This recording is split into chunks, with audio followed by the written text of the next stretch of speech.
بسم الله الرحمن الرحيم. على بركة الله، بعثة الزمالك في مطار القاهرة استعدادا للسفر إلى المملكة العربية السعودية. هيكون السفر الساعة 4 على متن طائرة خاصة. 26 لعيب اختارهم جوميز.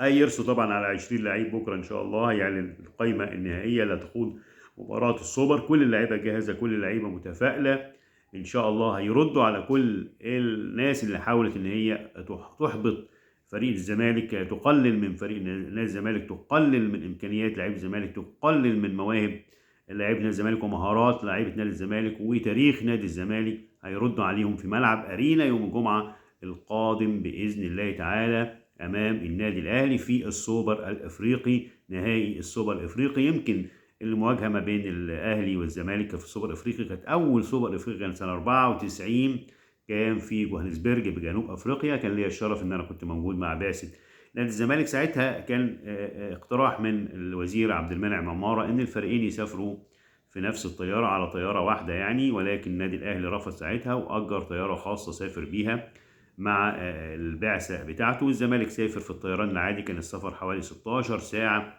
بالطيران العادي. كابتن الجوهري طبعا طلب ان هو يقيم في فندق طبعا بعيد عن الفندق بتاع النادي الاهلي. كان كل التدريبات ساعتها سريه. كان رئيس البعثه ساعتها الدكتور محمد عامر، ربنا يديله الصحه والعافيه. كانت تدريبات سريه. الجوهري كان مانع حتى الصحفيين، يعني حتى احنا كنا موجودين، كان موجود مجموعه من الصحفيين الكبار جدا، محمود معروف، وكان موجود فايز الزمر، وكان موجود حسن المستكاوي، يعني كان موجود عبد المجيد نعمان، محي الدين فكري. يمكن يعني كل الصحفيين الكبار كانوا موجودين ساعتها. كنت انا يمكن اصغر صحفي موجود في البعثه دي. ممنوع حد خالص ليحضر التدريبات. هنتكلم عن ذكريات السوبر دوا يمكن في حلقات قادمة بإذن الله تعالى، ولكن ربنا وفق نادي الزمالك ساعتها كان برضه كل الترشيحات بتقول إن الأهلي هيفوز بهذه المباراة، ولكن ربنا وفق الزمالك بهدف السوبر أيمن منصور، ورجعوا فرحانين، وكان استقبال رهيب جدا لفريق نادي الزمالك في مطار القاهرة الدولي عند العودة. الأهلاوية وقعوا في بعض يا جماعة. ايه اللي حصل؟ يبقى شريف اكرامي انتقد بعض قدامى اللاعبين الاهلي والزمالك اللي هم بيطلعوا يتكلموا ويسخروا من المنافس وغيره، والراجل بينصحهم يعني. شريف اكرامي يمكن شخصيه محترمه جدا، انا بحبه جدا على المستوى الشخصي. راجل عاقل مثقف محايد، يمكن بيتكلم بيقول كلمه الحق دايما، ما بيهموش حاجه، لا يخاف في الله لومة لائم زي ما يقولوا. يمكن هو ما خدش فرصته كتير كده في الملاعب زي غيره طبعا، عشان الحرب اللي كانت موجهه ضده. طبعا انتوا عارفين الحرب دي كانت موجهه ليه. طلع انتقد. وطبعا كان يقصد احمد بلال بقله ادبه. طبعا اتكلم عن لعيبه الزمالك، قلل من لعيبه الزمالك، تنمر على لعيبه الزمالك، سخر من لعيبه الزمالك، قلل من امكانيات لعيبه الزمالك، قلل من نادي الزمالك. والنادي الزمالك المفروض ان هو ما يسافرش وما يروحش وخلاص، والماتش خلصان اول بقى يعني كلام طبعا ملوش اي لازمه. حتى ما طلع اعتذر، يعني اعتذر حتى بطريقه، يعني المفروض انت بتعتذر عن قله ادبك. يعني بيقول لك الناس، بيقول لك سوء فهم ايه؟ ده هو كلامك مسجل وواضح ومعروف، وانت يعني الناس كلها سمعته. سوء فهم ايه؟ في سوء، يعني ايه في سوء فهم؟ بتقول الزمالك ما يروحش، الزمالك مغلوب قبل ما يروح، لا ننصحه مش عارف ايه يعني ما.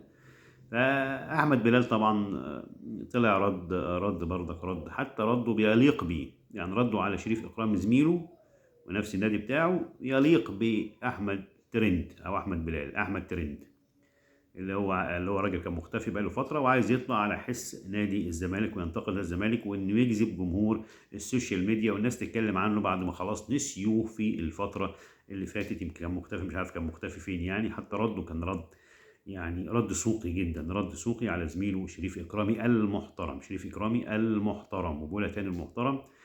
من النادر جدا ان انت تلاقي بشخصيه زي شخصيه شريف اكرامي.